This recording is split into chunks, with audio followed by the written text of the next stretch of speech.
Good morning.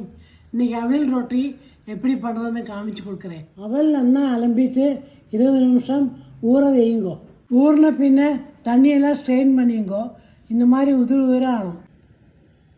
இஞ்சி, கருவேப்பிலை, பச்சை மிளகாய், கொத்தமல்லி, வெங்காயம் பொடிப்படியாக நறுக்கி வச்சுங்கோ. கேரட்டை துருவி வச்சுங்கோ. அவல்ல இப்போ எல்லாத்தையும் போட்டுங்கோ.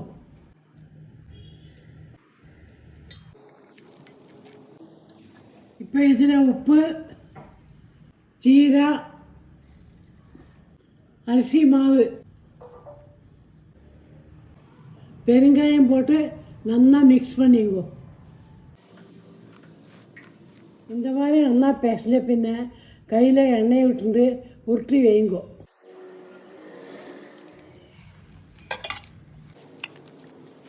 ஒரு 5 நிமிஷம் ரெஸ்ட்டு பண்ண விடுங்கோ. ஒரு பட்டர் பேப்பரில் எண்ணெயை தடவிங்கோ. அவலில் ஒரு உருண்டை பண்ணிவிட்டு பேப்பரில் தட்டிங்கோ. இந்த மாதிரி மெலிசாக தட்டிங்கோ. ஒரு பேனில் எண்ணெயை ஊற்றி அவல் ரொட்டியை போட்டுங்கோ.